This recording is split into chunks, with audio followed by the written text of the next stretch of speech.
Bismillahirrahmanirrahim. Assalamualaikum warahmatullahi wabarakatuh. Salam Malaysia Madani. Terima kasih kerana terus kekal dan juga setia bersama kami dalam Bicara Naratif pada malam ini di saluran TV1, Berita RTM dan juga penstreaman secara dalam talian di RTM Klik. Alhamdulillah kita bersua kembali untuk kesekian kalinya untuk kita bercakap dalam konteks pada malam ini, isu-isu perpaduan. Suka untuk saya mengungkap bagaimana komuniti rukun tetangga ataupun KRT ataupun kawasan rukun tetangga yang mana telah dilancarkan oleh Allahyarham Tun Abdul Razak Perdana Menteri Malaysia pada 29 Ogos 1975 di sektor rukun tetangga di Kuala Lumpur. Hampir 5 dekad usia penubuhannya, sudah pasti kita melihat bagaimana evolusi untuk kita melihat rukun tetangga ini dimanfaatkan dan juga diperkasakan, khususnya apabila aspirasi Kementerian Perpaduan dalam meneruskan dan juga memberikan gambaran manifestasi untuk kita memperkasakan kawasan rukun tetangga ini. Bersama dengan saya pada malam ini, saya Mak Persati untuk mengalukan dan juga mengucapkan selamat datang kepada Yang Berhormat Datuk Aaron Ago Dagang, Menteri Perpaduan Negara. Apa khabar Datuk? Terima kasih kerana bersama dengan kami. Alhamdulillah, kawasan rukun tetangga pastinya menjadi fokus utama kepada Kementerian Perpaduan Negara. Jadi mungkin secara permulaannya dan juga pendahuluan boleh kita mulakan dengan melihat evolusi yang dilalui oleh kawasan rukun tetangga. 5 dekad usianya hampir. Jadi apakah pembaharuan dan juga perjalanan yang dilalui oleh kawasan rukun tetangga ini? Ya, terima kasih. Terima kasih RTM kerana menyebut saya sekali lagi untuk bersama-sama dalam bicara kemajuan masyarakat di Sarawak, di Malaysia ni. Ya.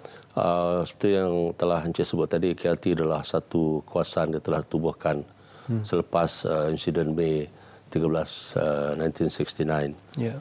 Seperti yang dikatakan tadi adalah ditubuhkan pada 1979.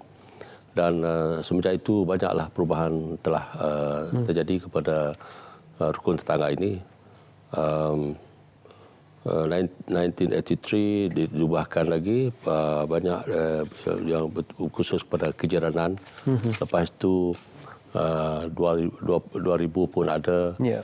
Dan kita ada 2021 pun kita ada ubahkan lagi untuk menjurus kepada lebih banyak kerja. Yang dikatakan pada masa itu adalah rukun tetangga dengan 4 tumpuan utama, iaitu dari segi gerak kerja sejahtera, gerak kerja selamat, gerak kerja sihat dan gerak kerja bersih dan indah.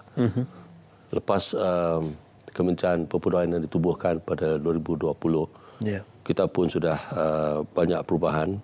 2020 pun kita sudah ada dasar dan strategi untuk Kementerian Perpaduan, termasuk juga rukun tetangga, kawasan rukun tetangga.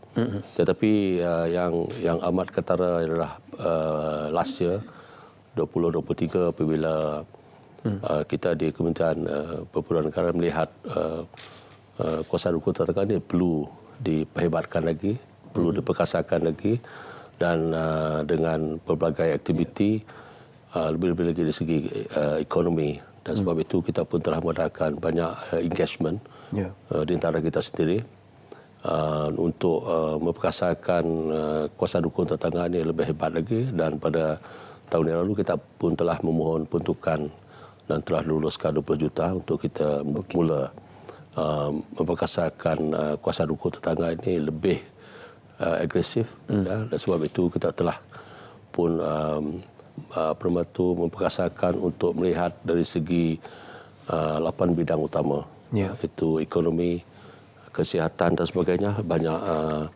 kalau dulu kurang, sekarang kita pergi ke paling komprehensif lah. Bukan saja kesihatan, pendidikan masuk, tapi tumpuan kita pada tahun ini adalah untuk menubuhkan segelintir daripada KRT ini, bukan semua, sebab sekarang kita mempunyai 8,000 lebih, 8,300 lebih KRT di seluruh negara. Luar bandar dan bandar. Sama-sama di seluruh negara, dari Perlis sampai ke Sabah.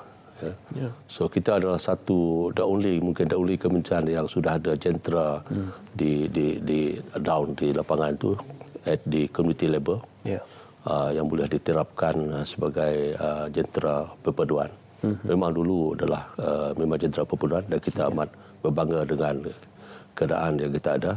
Dan sebab itu kita merasakan KLT ini perlu diperkasakan lagi dengan pelbagai aktiviti lah. Ya. Prinsip asas kepada kawasan rukun tetangga ini seperti mana yang difahami di pihak akar umbi ataupun masyarakat bagi tujuan menjaga komuniti ataupun keselamatan komuniti setempat. Ia juga biasanya ditubuhkan di kawasan perumahan mengikut kapasiti penduduk dan ini juga bertujuan untuk meningkatkan mutu kependudukan di kawasan-kawasan setempat. Namun sebegitu apabila kita bercerita berkenaan tentang menghubung kaitkannya dengan perpaduan, pastinya Jabatan Perpaduan Negara dan Integrasi Nasional melaksanakan pelbagai program untuk diterjemahkan kepada masyarakat di peringkat akar umbi sepanjang 2023 dan untuk KRT juga. Jadi apa yang boleh dikongsikan untuk kita imbas kembali 2023 yang telah dilakukan? Terima kasih. Memang gitulah. Sebab itu saya katakan dari awal tadi adalah Kuasa Rukun Tetangga adalah jentera perpaduan, Kementerian Perpaduan. Sebab melalui Rukun Tetangga ini kita mengadakan pelbagai program. Sebab program kita di Kementerian Perpaduan adalah menjurus kepada program base ke kementerian. Dan apabila kita mengadakan program di luar sana, memang kita melibatkan Kuasa Rukun Tetangga sebab mereka memang sudah ada. Organisasi mereka memang sudah ada. Jadi tapi lepas kita melihat kegiatan mereka ini, kita melihat bukan sekadar untuk bersama-sama kita mengadakan program-program budaya, program macam-macam program lah. Program pendidikan, kebersihan dan kejuruteraan dan sebagainya banyak. Kita melihat mereka pun melibatkan diri sebelum kita memikirkan untuk mencubakan mereka dalam kegiatan ekonomi lebih. Jadi kita melihat saya sendiri pun sudah pergi ke banyak kawasan KRT di seluruh negara. Kita melihat mereka memang giat dalam kegiatan ekonomi dan banyak kejayaan. Kalau kita pergi ke Pahang, kita melihat banyak mereka mencubakan dari segi pertanian. Dan lepas itu dia upstream processing, lepas itu downstream processing, semua hasil mereka tu diuruskan untuk dipasarkan di local market ataupun di supermarket dan sebagainya. Kalau kita melihat dari segi tourism, kita pun melihat di Langkawi, Ahmad Berjaya, tourism Langkawi. Sebab pelancong ramai pergi ke sana. Dalam aqua agro kita pergi baru-baru kita pergi ke Pahang, ke Johor. Ahmad Berjaya kita pun telah melancarkan program aqua agro. Dia sekali lah pertanian dengan dengan aquaculture sekali di Johor. Dan di Sabah pun banyak, semua tempat kita pergi. Dan sebab itu kita memikirkan kita perlu membantu mereka sebab kita boleh menggunakan mereka ni untuk menambahkan income, household income mereka. Kalau kita dapat mencubakan mereka dalam kegiatan yang lebih tinggi, lebih memanah, lebih maju, kita dapat membantu mereka dari pergi tanaman, ternakan dan sebagainya. Mereka dapat hasilkan bahan-bahan ataupun produk mereka dapat dijual di pasaran dan ini akan menambahkan pendapatan mereka. Dan sekaligus dapat membantu dari segi mengurangkan beban daripada kenaikan kos sara hidup. Itu tujuan utama kita. Tapi sebab itu dengan bentukan yang sedikit ini kita cuba dululah, kita akan buat satu modal. Bukan senang sebab kita perlukan banyak information atau data-data daripada Kuasa Rukun Tetangga ini dan sebab itu tugas utama kita adalah untuk membuat profiling. Profiling dari segi penduduk, dari segi kegiatan mereka di sana, dari segi penglibatan agensi-agensi lain, kementerian-kementerian lain yang sama sekali dapat membantu dalam memperkasakan kegiatan mereka ini. Ini tujuan kita. Apa profiling itu akan digunakan untuk memperkasakan aspek ekonomi di kawasan tersebut juga? Semua. Aspek ekonomi sebab kita melihat kalau di satu rukun tetangga itu population wise itu mungkin ramai daripada mereka ini sudah tua. Dia tak ada human resource lagi untuk membantu dalam kegiatan ekonomi. Jadi kita terpaksa tolong dari segi, bantu dari segi lain lah. Jadi kita menjurus kepada jumlah anak muda yang tidak kerja. Dan kalau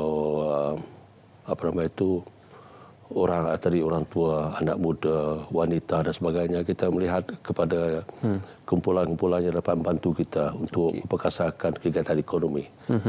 Ya, kawasan ukur tetangga ini boleh saya gambarkan sebagai untuk kita kembali melihat masyarakat itu saling bersatu padu antara satu sama lain. Teringat perumpamaan bagai enau di dalam belukar melepaskan pucuk masing-masing. Jadi KRT mungkin akan menafikan perumpamaan itu untuk diamalkan dalam kalangan masyarakat.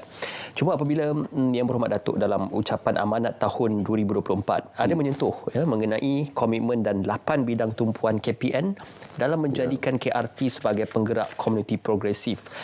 Ulasan terperinci berkenaan 8 bidang tumpuan yang disebutkan. Ya, seperti yang kita ketahui, kita telah pun mengadakan tumpuan kepada 8 bidang itu untuk menambah, sebab itu lepas kita mengenal sebenarnya apakah bidang-bidang ini yang tertumpu kepada kemersekatan.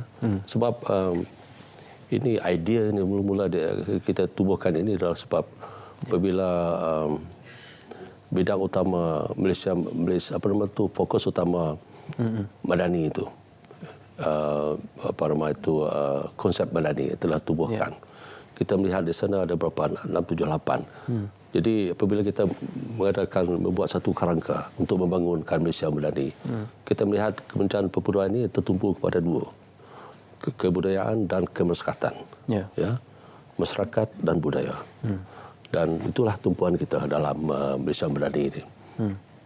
Tugas utama. Dan sebab itu kita membuat flagship Kembara Malaysia Madani dengan pelbagai aktiviti. Dan selepas itu kita terus kepada KRT ini. Di KRT ini kita pun membuat satu workshop untuk melihat apa yang kita dapat adakan, dan kita mendapat 8 bidang utama, itu ekonomi sara hidup, keselamatan dan ketahanan, kepimpinan, kesejahteraan komuniti, pembelajaran sepanjang hayat, alam sekitar, warisan dan budaya, dan daya cipta. So semua ini kita dapat adakan di setiap kawasan ukur tetangga. Tapi tumpuan utama kita pada tahun ini adalah untuk menjurus kepada ekonomi dan sara hidup. Yang lain ini semua boleh buat.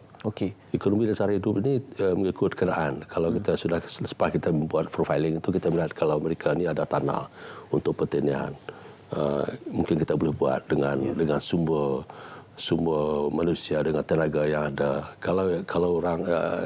Kalau tanah tidak ada, mungkin kegiatan lain dari segi jahitan ke kerap tangan, banyaklah jenis lain, tourism, rumah homestay, banyak kita boleh buat. Kita memang faham agensi lain pun membantu juga, dan itulah kita sebagai mungkin boleh katakan Kementerian Perpudaan ini, sebab kita ada jentera, kita ada jabatan Jabatan Perpudaan dan Integrasi Nasional, kita sudah ada. Di bawah itu kita ada KRT. Dan dengan keadaan ini kita boleh menjurus kepada untuk membantu kuasa rukun tetangga untuk lebih hebat. Sebab sekarang ini kita melihat 8,000 lebih rukun tetangga ini, kalau diterjemahkan kepada populasi lebih kepada 12 juta yang terlibat. So about more than 1/3 the whole population. Of course banyak lagi lah yang lain tu tak termasuk, sebab kita ni kita concentrate most di pinggir dan luar bandar. Berapa ramai penduduk yang direkodkan paling ramai dalam satu-satu kawasan? Ada. Saya pun tadi saya sudah sebut, saya tanya dengan pegawai, dalam ada KRT yang besar sampai 30,000. 30,000? Tapi kita syarat kita untuk menubuh KRT ini, kalau di kawasan pedalaman di luar bandar itu 500 penduduk boleh ditubuhkan satu KRT. Ya, itu tidak menentulah kalau kawasan yang besar. Tapi average dengan dalam 1,000, 3,000 tu banyak. Tadi Yang Berhormat Datuk menyebutkan berkenaan tentang 8 bidang tumpuan ini.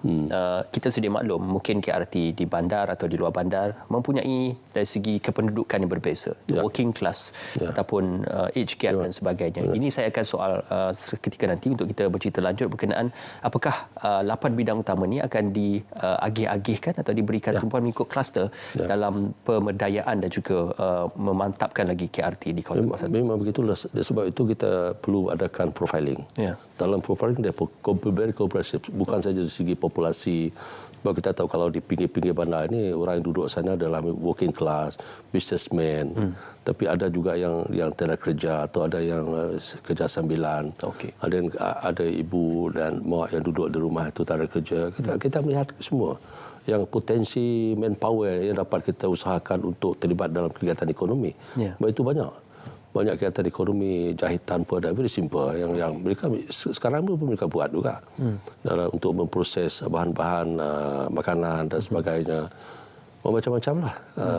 Tuition mungkin sebab itu kita yang paling perlu adalah profiling. Profiling itu. Bila kita ada profiling, kita tahu dari segi manpower, dari segi keadaan persekaran, kalau ada tanah pertanian ataupun mereka boleh mohon daripada kerajaan tempatan untuk mengadakan. Sebab ada yang sudah berjaya di kawasan kita KRT ini, apabila diberi tanah pertanian, mereka berusahakan berjaya. Okey, usahakan sendiri.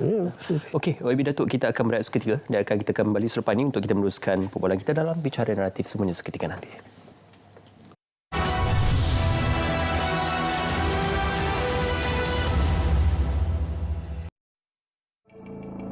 Saya merasa sunyi dan perasaan sedih berpanjangan. Saya sering menyalahkan diri dalam setiap permasalahan. Saya kerap mempunyai pandangan negatif terhadap diri sendiri. Awas! Itu tanda-tanda kemurungan. Jangan pandang remeh kerana masalah kesihatan mental di Malaysia dijangka menjadi masalah kesihatan kedua tertinggi selepas penyakit jantung. Jangan biar emosi mengawal diri anda.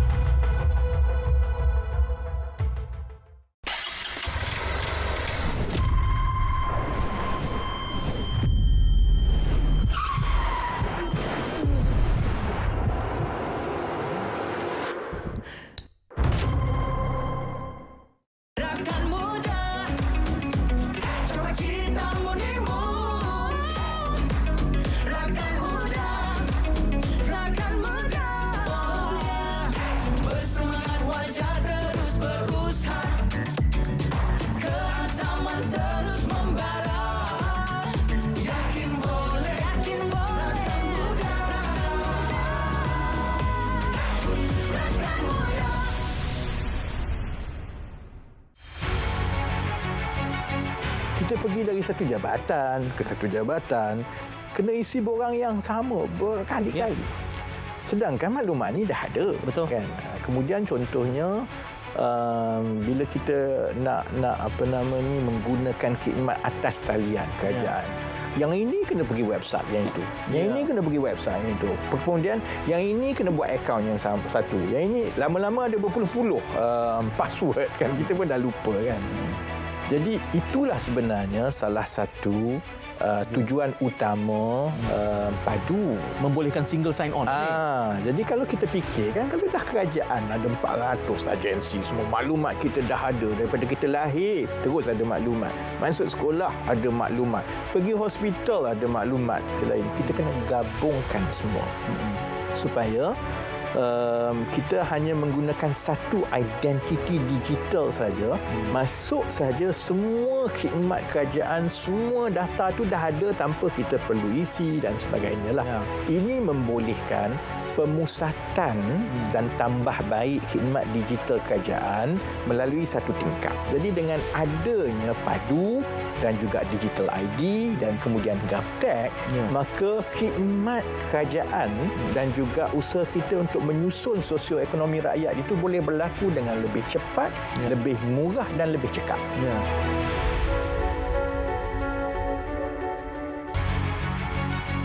Kita perkenalkan sistem padu bangkalan data utama. Pertama, ia selaras dengan pendekatan dan dasar transformasi digital.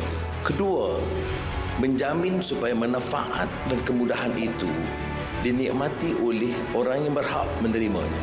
Dan tentunya dengan cara yang sedemikian, mengurangkan kos, mengurangkan ketirisan Dan kaedah diperkenalkan melalui padu ini ialah secara tidak langsung memaksa setiap warga negara faham tentang transformasi digital dan menggunakan sistem padu. Dengan sendirinya kita ada pencerahan kecelekan budaya dan kecelekan digital.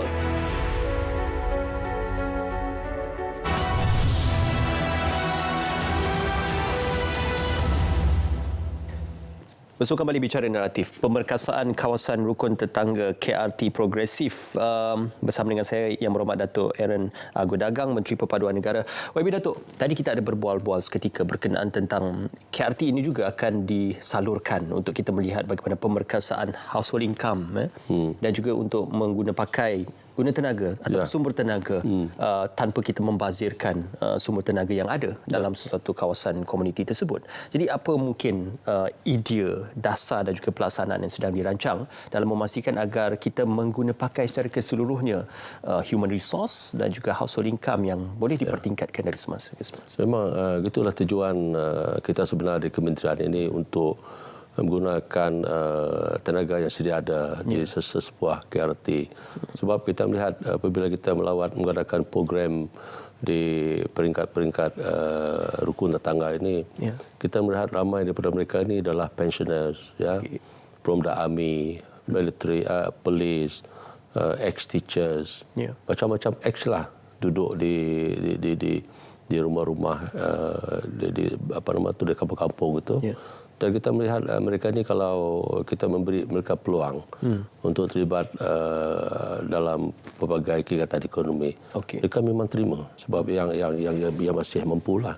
Dan kedua kumpulan kita melihat adalah bila-bila tu, the youth tu, yang kemungkinan belum ada kerja, lepas sekolah, menganggur. Dan kalau kita tidak bantu mereka dari segi mengadakan kegiatan ekonomi atau pekerjaan ini, mereka boleh terlibat dalam kegiatan yang tidak menguntungkan masyarakat seperti jenayah, dadah dan sebagainya. Dan itulah apabila saya propose membuat permohonan ini kepada MOF. Dan inilah sebab-sebab yang saya katakan kita perlu bantulah, perlu bantu mereka ini. Dan kita melihat bukan semua yang dapat seperti yang saya katakan tadi dalam sebuah keluarga itu mungkin ada OKU, orang tua, orang yang sudah sakit, terlantar, memang tak boleh kita bantu secara lain lah.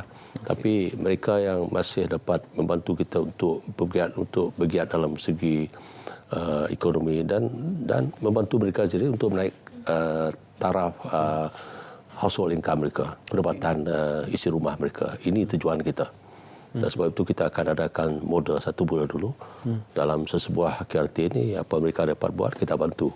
Dan kita melihat selepas itu kita buat valuation hasil daripada bantuan yang kita ada tu. Sebab kalau ikut sekarang ni kerjaan cuma dia bagi bantuan kasir, bantuan bulanan itu that never end. Dia akan cost us a lot of money, tapi there's no end result. In the end of the day, that money just dispersed into thin air. The people still miskin. You see? So kita ingat kita dapat bantu. Jadi sirkulasi ekonomi itu perlu bergerak dalam. Kita dapat bantu sebab bukan kita saja, sebab banyak kementerian-kementerian lain yang dapat membantu sama. Koperasi boleh membantu, pertanian boleh membantu. Dan of course Kementerian Ekonomi boleh membantu, macam-macam. Tekun dan sebagainya. Dan kita gabungkan sekali untuk mengadakan pelbagai kegiatan ekonomi di peringkat KRT. Menarik untuk kita melihat dari komuniti kepada komuniti untuk memperkasakan dan juga meningkatkan taraf hidup dan juga taraf ekonomi komuniti. Satu perkara yang menarik perhatian adalah berkenaan melestari komuniti rahmah dalam satu dasar kerajaan memupuk perpaduan. Aspek perpaduan ini pastinya tumpuan utama yang paling penting di bawah Kementerian Perpaduan Negara. Dan untuk memperkasakan aktiviti KRT ini di seluruh negara dan diasimilasikan dengan aspek perpaduan, apa perancangannya? Apa tumpuan yang diberikan perhatian pada ketika ini, YB? Komuniti ramah itu adalah satu daripada tugas utama kita di Kementerian Perpaduan. Ini untuk memberi tumpuan kepada kesejahteraan rukun tetangga itu. Banyak aktiviti yang kita dapat buat di peringkat ini, seperti kita mengadakan satu amat popular sekarang adalah kita membantu P40 dari segi tuition kami. Kita ada 2 peringkat dan ini amat popular di peringkat community. Kita bagi tuition untuk student Form 5 student yang akan mengadakan peperiksaan SPM. Dan of course lebih dari itu kita selalu memberi bakul ramah untuk mereka yang B40 itu yang memerlukan. Juga masa bencana banjir, kita membantu dari segi pos banjir itu, membantu mereka untuk macam-macam aktiviti membersih dan sebagainya. Dan of course banyak lagi dari segi menziarah orang-orang yang sakit dan sebagainya. Itu dari segi ramahlah kita melihat, kita prihatin kepada mereka, keperluan mereka ni kita bantu dengan sedaya upayanya. Ya. Ya, November lalu dalam satu konvensyen di Bangi, Yang Berhormat Datuk ada menyebut di mana pembangunan masyarakat progresif merupakan satu daripada komponen penting inisiatif anjakan besar pembudayaan masyarakat madani yang digariskan dalam KSP ataupun Rancangan Malaysia ke-12 dalam ucapan merasmikan Konvensyen Perdana Rukun Tetangga peringkat kebangsaan. Jadi perkataan progresif itu mungkin membawa satu bebanan yang besar kepada komuniti. Bagaimana bentuk progresif yang diinginkan atau dimahukan bukan saja di peringkat kementerian tetapi untuk diterjemahkan di peringkat komuniti itu sendiri. Sebab itu kita namakan, kalau dulu KRT saja kuasa rukun tetangga. Ya. Lepas kita melihat kemampuan ataupun banyak possibility kita dapat bantu ataupun adakan di peringkat komuniti ini. So kita namakan sebagai masyarakat progresif lah. So dinamakan kreatif progresif. Dan ini pun telah disebut oleh Perdana Menteri pada masa itu pada separuh penggar Rancangan Malaysia ke-12 dan bajet 2024. Di mana beliau katakan kerajaan akan memberi tumpuan lebih kepada masyarakat ataupun komuniti di negara ini. Dan kita menyahut betul kehendak Perdana Menteri, dan sebab itu kita terus pun mengadakan program kreatif progresif ini, dan kita mengadakan workshop, kita mengadakan strategic planning untuk memperkasakan KRT ini. Dan sekarang ini banyak macam-macam aktiviti kita melihat kita dapat adakan. Baru-baru ini saya pun telah mengadakan satu mesyuarat dengan Jabatan Perpaduan dan Integrasi Regional. Banyak hala tuju yang mereka ingin bawakan untuk di-upgrade. Satu daripadanya adalah dari segi mediasi. Kita di kawasan rukun tetangga di peringkat Jepun itu kita ada mediator. Kalau ada pergaduhan di peringkat komuniti ini, mereka ini boleh membantu untuk solving the problem. Apakah mereka ini ketua komuniti tersebut? Bukan. Kita memang ada mediator yang ditolerankan, registered dengan kita. Kita ada 500 lebih mediators. Dan sebelum pergaduhan ataupun pertelingkahan dan misunderstanding ini sampai kepada polis untuk pergi ke court, disettle di peringkat komuniti. Very popular. Even tadi pun kita mengadakan satu perbincangan yang amat besar sebab a few of our mediator ni sekarang recognize dan mereka ni pergi ke sini sana di Malaysia ni untuk membantu, bukan saja polis, kerajaan tempatan untuk problem solving. Dan juga banyak program lain yang kita ingin adakan dalam KRT ini. Kita dalam program-program macam-macam lah. Dan satu program mungkin kita tak pernah adakan adalah di segi harmoni. Sekarang kita sudah memikirkan untuk, sebab KRT ini dia pelbagai agama, bangsa, etnik group, bahasa, budaya di sana. Dan satu daripada masalah kita dari segi perpaduan ini adalah keharmonian antara penganut agama ini. Dan kita pun telah merancangkan dari segi pengetahuan, dari segi tinjauan kita ingin adakan satu program yang dinamakan Jejak Harmoni. Kita akan buat dokumentari di mana kita akan tayangkan di seluruh negara ini, di mana pelbagai rumah ibadat ni dia duduk berdekatan dengan population kita, dengan orang-orang kita hidup bersama di dalam satu masyarakat. Ya, berdekatan, tidak ada masalah. So we are living in harmony. Sebab itu kita mempunyai semua rumah ibadat ini berdekatan. Saya semalam dengan Perdana Menteri di Kelang. Di Kelang ada satu kawasan di mana saya melihat dan saya dipahamkan di sana gereja ada 2 buah masjid, rumah untuk guarana kah? Yang untuk orang Sikh tu. And then guara kah? Saya tak tahu. And then toko-toko pun banyak ada sana, mosque pun ada, masjid pun ada. Dan mereka duduk berdekatan. You can see them. Dan saya katakan bila ini ditubuhkan, dia said before independent memang sudah ada. So mana dari dulu tu masyarakat kita memang duduk bersama aman dan damai. Dan ini kita ingin tunjukkan sekarang ini. Keadaan yang seperti ini. Ini yang kita katakan dalam program Jejak Madani, Jejak Harmoni. We want to show the rakyat here in Malaysia that we can live together. Irrespective of agama yang kita ada. Tidak boleh. Dan kita pun melihat bukan saja di Kelang, everywhere. Kalau di Sarawak memang begitu. Saya teringat tadi kita bercerita di kawasan apabila pulang ke kampung halaman, rumah panjang ni sepanjang 1 kilometer. Jadi hidup bersama dalam lingkungan satu community. Itu satu di kawasan Asap, di rumah saya sendirilah. My wife is from there. Kita ada rumah panjang yang sepanjang 1 kilometer. Tak percaya. Last year saya bawa semuanya staff, kita buat satu program. Hujung ke hujung berapa minit mengambil masa? 20 minit jalan kaki. Boleh cuba. Dan sekarang very popular menjadi tourism attraction. Bukan not because of the longhouse, tapi apabila mereka sampai sana ada banyak aktiviti kebudayaan. Banyak aktiviti. Kalau kita pergi ke kampung lain, lebih banyak lagi keluarga yang duduk bersama sampai 300 family boleh. Tapi dia tak bersambung macam kita punya. Ours is 1 kilometer because kita sambung. Yang diorang ni macam dia turo tu, so jadi dia tak apa banyak lah. Tapi dia lebih banyak lagi dari segi keluarga.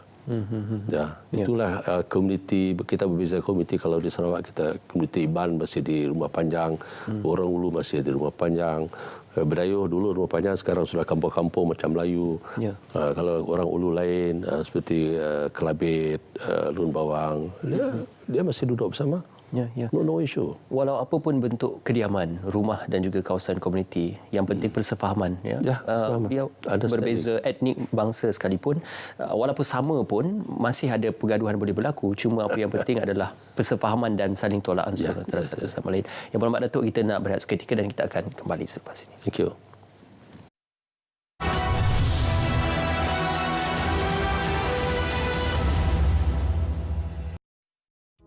Tahukah anda apa itu ICPT yang tertera pada bil elektrik anda? ICPT ialah Imbalance Cost Pass-Through atau pelepasan kos tidak berimbang. Dengan adanya ICPT ini, ia membolehkan kos bahan api sebenar dan kos penjanaan lain diselaraskan setiap 6 bulan berdasarkan turun naik harga bahan api dunia. Apa impak ICPT pada kita? Jika terdapat penjimatan dalam kos bahan api, kita akan diberikan rebat ICPT iaitu pengurangan terhadap kadar tarif yang dibayar. Sebaliknya, sekiranya terdapat kenaikan kos bahan api, surcharge akan dikenakan iaitu penambahan terhadap tarif elektrik. Bagaimana kita boleh mengurangkan bil elektrik? Mudah, amalkan penggunaan yang cekap dan berkhemah. Ia bermula dari rumah kita.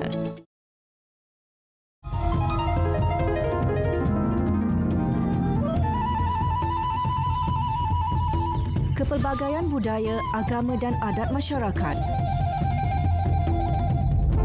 Hidup dalam suasana aman dan harmoni. Bagai pelangi mewarnai keindahan alam. Kepelbagaian budaya, identiti negara. Warna-warni budaya dihormati, persamaan diraih. Keamanan dan kemakmuran negara dinikmati. Kita patut jadi negara sihat. Islam itu menekankan keperluan menjaga kesihatan. Tapi Malaysia nombor 1 dari segi penyakit kerana menelan, menghirup gula berlebihan. Kita perlu lihat bukan hanya gula putih kita ambil ni, tapi kita perlu lihat gula-gula yang tersembunyi. Contohnya kalau kita ambil makanan-makanan bertin, dalam tu dah ada gula dah. Kita ambil pula sos cili, sos tomato dan sebagainya, dalam tu pun dah ada gula. Kita pergi pula dekat kedai nasi kandar, bahkan pula yang berkuah-kuah semua kan, dalam tu pun dah ada gula tambahan.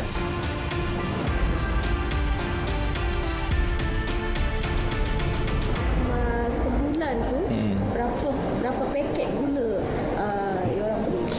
Sebulan, saya ingat kalau 2 bulan 1 paket. Gula untuk pagi lah selepas masa buat air. Petang kita kena masak air. Pengambilan gula kita kawal dengan mengurangkan dalam kandungan minuman. Ajar untuk minum minuman yang manis, maka dia akan menjadi kebiasaan kehidupan je lah.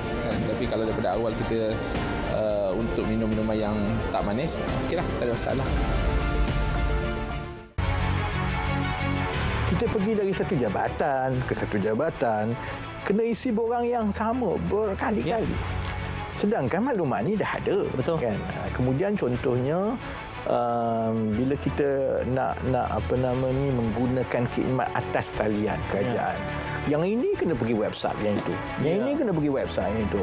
Kemudian yang ini kena buat akaun yang satu. Yang ini lama-lama ada berpuluh-puluh password kan, kita pun dah lupa kan.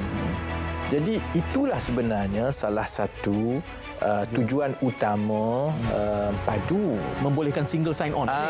Jadi kalau kita fikir kan, kalau dah kerajaan ada 400 agensi, semua maklumat kita dah ada daripada kita lahir, terus ada maklumat. Masuk sekolah ada maklumat, pergi hospital ada maklumat.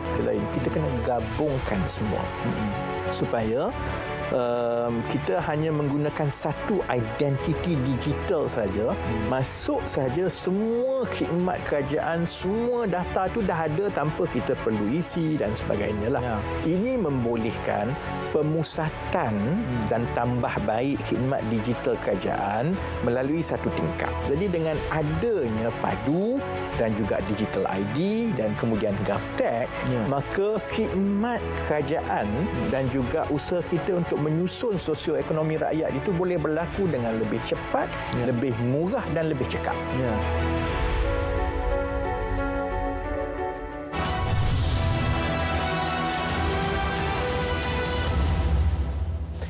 Bersua kembali, pemerkasaan kawasan rukun tetangga KRT progresif yang berhormat Datuk. Seketika tadi kita berikan tumpuan secara dasar berkenaan komitmen dalam memperkasa 8 bidang tumpuan KPN menjadikan KRT sebagai penggerak komuniti progresif. Perkataan progresif itu sering kali diulang dan dalam konteks ini antara faktor dan perkara itu keselamatan komuniti, pendidikan sepanjang hayat, ekonomi dan sara hidup, daya cipta, alam sekitar, kepimpinan, kesejahteraan hidup serta warisan dan budaya. Tertarik kepada isu pendidikan sepanjang hayat ini dan daya cipta serta alam sekitar, bagaimana KRT ini boleh memberikan ruang dan juga peluang kepada komuniti itu untuk terlibat secara langsung dalam elemen disebutkan? Ya, terima kasih sekali lagi. Memang pembelajaran ini memang adalah satu daripada asas penubuhan KRT atau Perkhidmatan Tengah dulu. Sebab itu di bawah kementerian kita, di bawah Jabatan Perpaduan dan Integrasi, kita ada Tabika Perpaduan, kita ada Taska Genius yang ditubuhkan beberapa tahun dululah.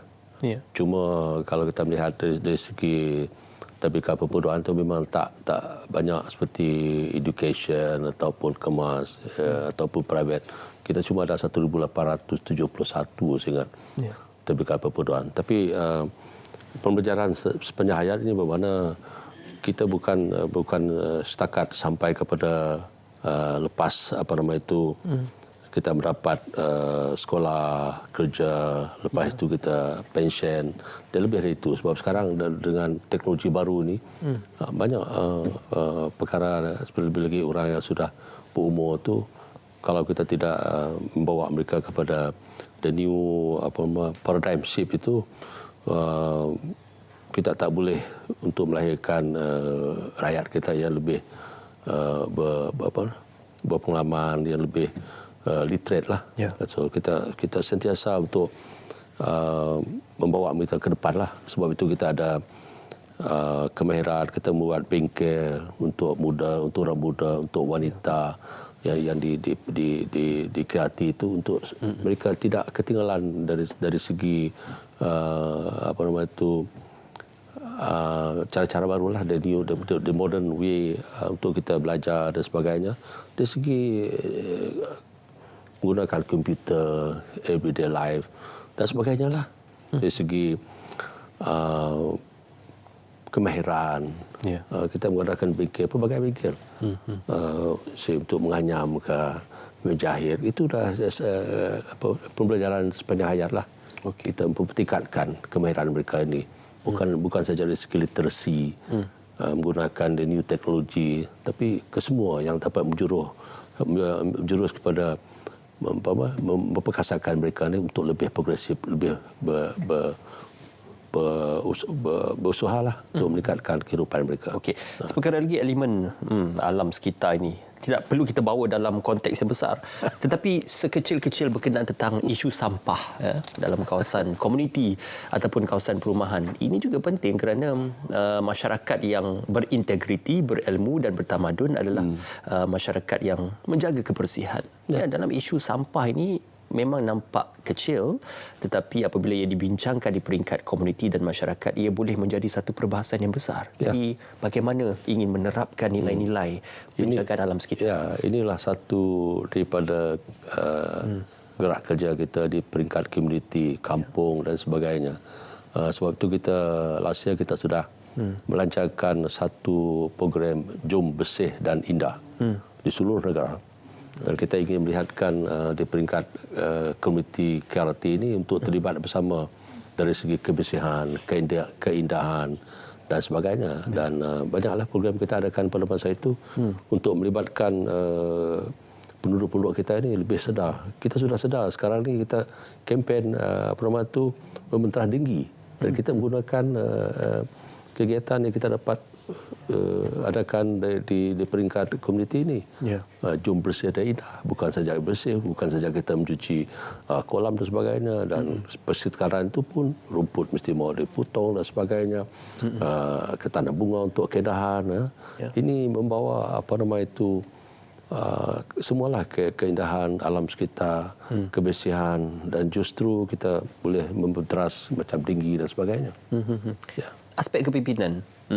Kalau mungkin di Jawatankuasa Kemajuan Kampung kita mempunyai ketua kampung yang selalu kita sebut sebagai pemimpin yang dipilih dan akan menerajui kawasan kampung tersebut. Tetapi di KRT ini bagaimana corak kepimpinan dan juga pemimpin itu dipilih dalam menyelesaikan isu ataupun melihat pemimpin itu mewakili masyarakat tersebut dalam beberapa isu-isu yang mungkin akan disuarakan ke pihak yang lebih tinggi?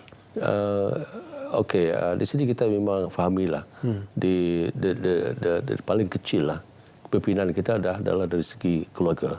The family, the smallest unit dalam any community is a family. Kita sebagai bapa mak kita menjadi pemimpin lah.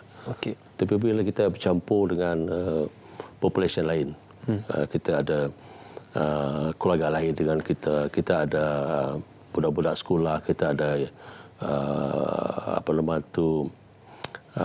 belia yang bersama-sama dalam komuniti itu. Dari situlah kita selalu mengadakan bengkel, kita mengadakan sebab itu di KRT kita ada jiran muda, jiran wanita, dan mereka ni mempunyai tugas sendiri. Dan dari itulah kita mencukirlah, kita melihat siapa yang boleh membawa menjadi ketua. Dari segi kegiatan mereka, dari segi ketampilan mereka dalam komuniti itu. Of course, di atas itu kita memang sudah ada orang yang dewasa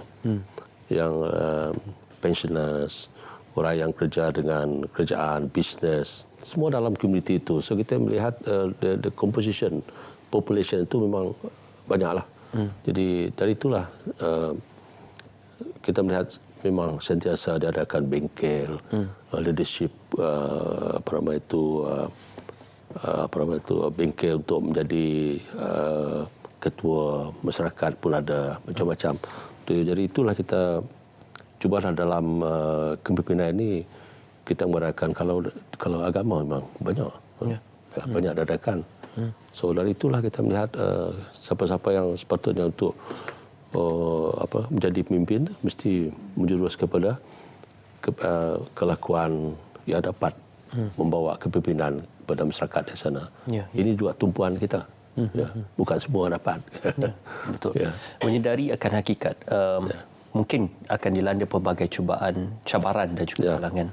KRT ini juga sebagai elemen penting untuk saling bantu-membantu. Khususnya kalau kita lihat mungkin beberapa situasi yang tidak terduga ataupun situasi yang mungkin boleh memberi cabaran kepada komuniti seperti banjir ataupun situasi pandemik dan sebagainya.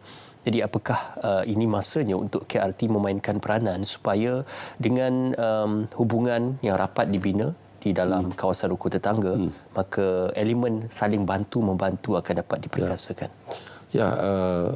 Di KRT ini memang kita bekerjasama dengan semua agensi yang terlibat dari segi menguruskan bencana. Kita ada NETMA, kita ada polis, kita ada bomba, kita ada sukarelawan daripada yang satu tu rela. Dan kita of course ramai daripada penduduk kita di KRT juga dia rela members. Ada juga yang polis, ada juga yang cikgu. Tapi kita membantulah musim bukan kita di front line tu, tapi saya melihat kegiatan yang selalu kita adakan sekarang adalah untuk membantu. Selepas banjir, masa banjir kita membantu dari segi kita beri makanan, kita tolong mereka membersih, membawa bagi transportation itu. Tapi the front line itu memang bomba dan rela, dan polis dan penyelamat lah yang dulu tu. Jadi kita jadi backup. Kita sebab kita every community KRT kita ada. Kita ada pejabat sendiri, kita ada pusat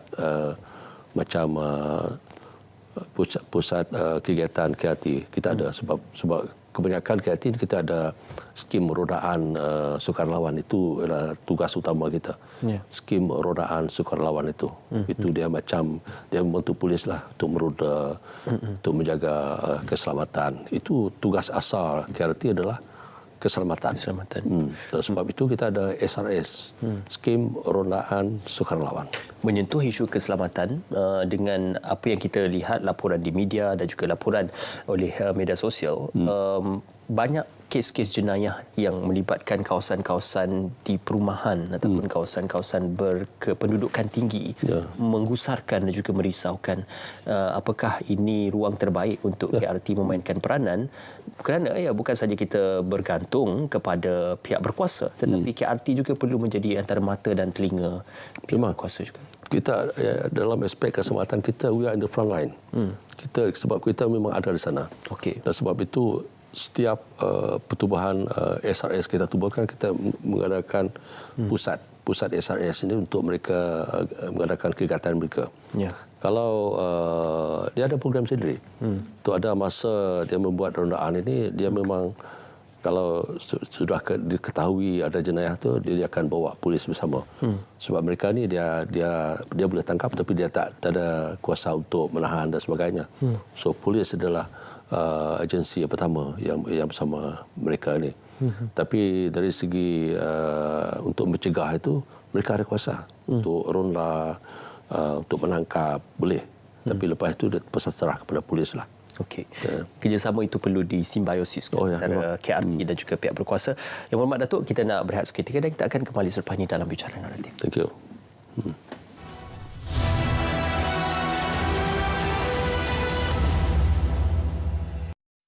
Usia semasa kampus ini adalah 392 tahun dan 4 abad dan menghampiri abad yang kelima.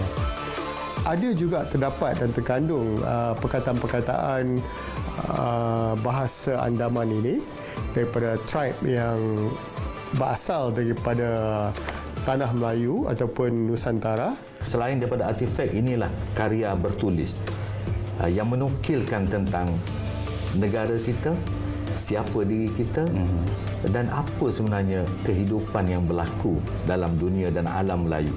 Kita kongsi cerita, kita ungkai rahsia hanya dalam Tajuk Buku. Jumpa lagi. Assalamualaikum. Hai. Jom daftar akaun padu. Klik pada butang daftar akaun.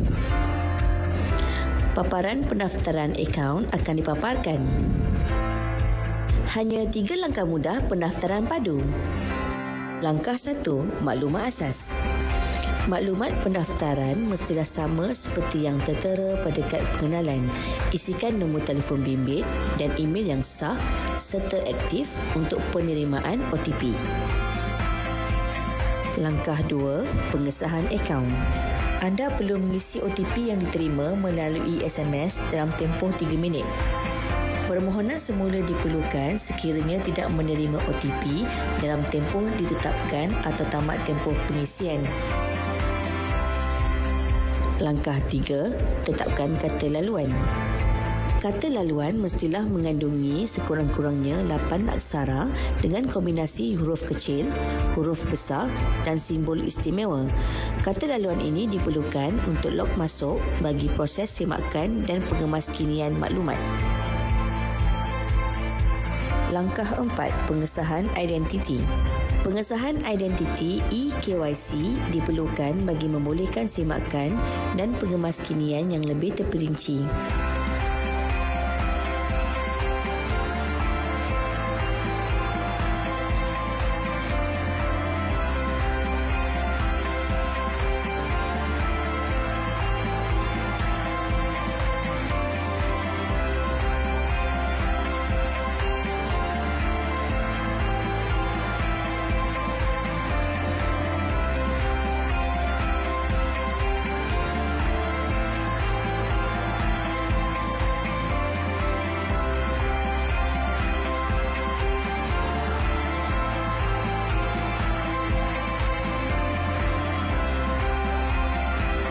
Anda telah berjaya mendaftar padu.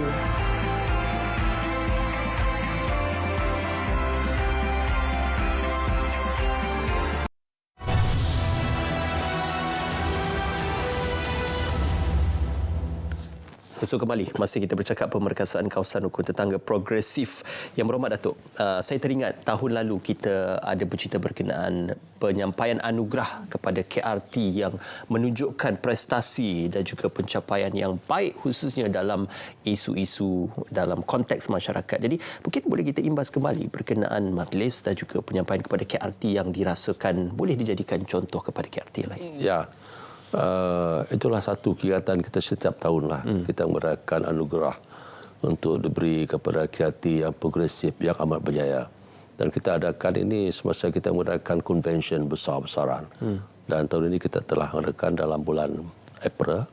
Banyak kategori KRT ini di mana kita akan memberi hadiah kepada pelbagai kategori dari segi kebersihan, dari segi inovasi, dari segi bisnes dan sebagainya, banyak.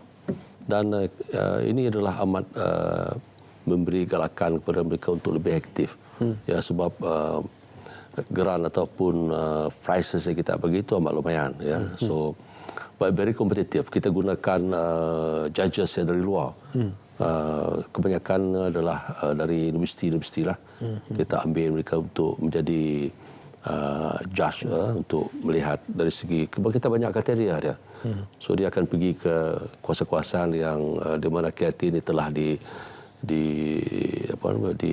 dinamakan untuk mendapat listed untuk mendapat anugerah-anugerah lah.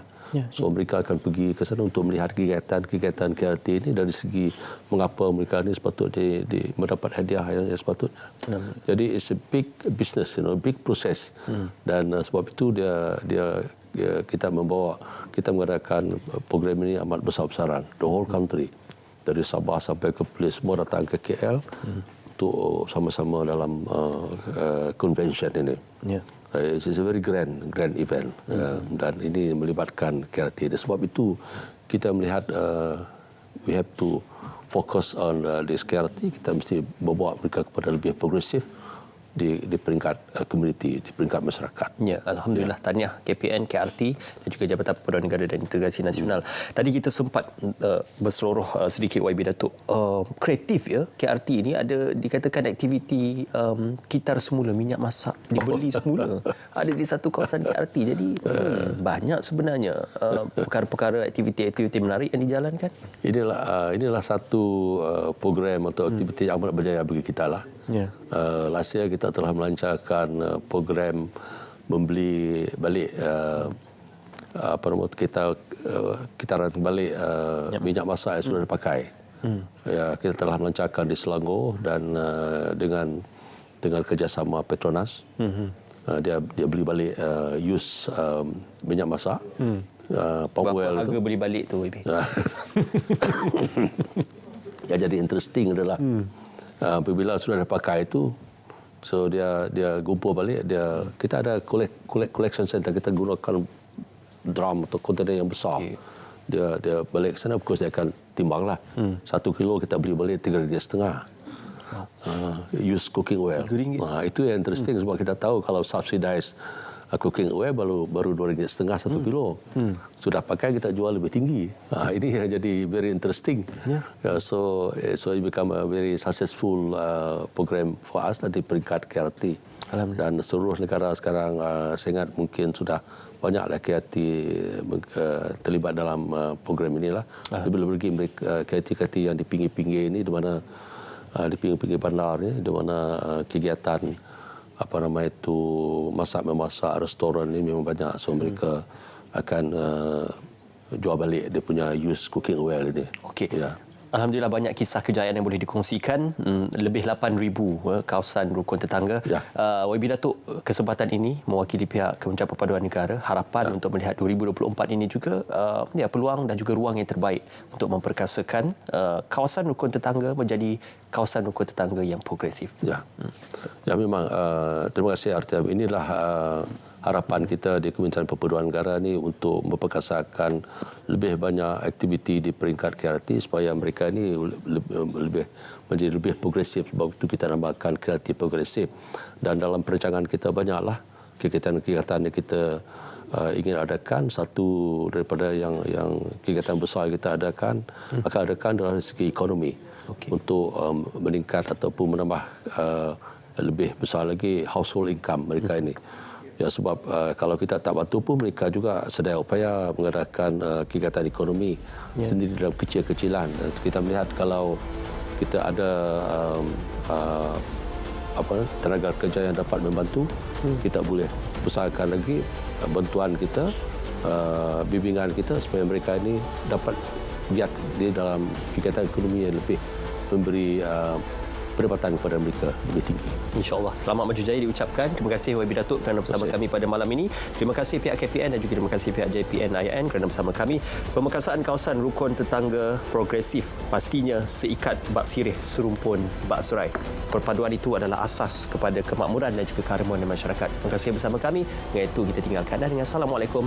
Salam Malaysia Madani. Kita jumpa lagi. Terima kasih.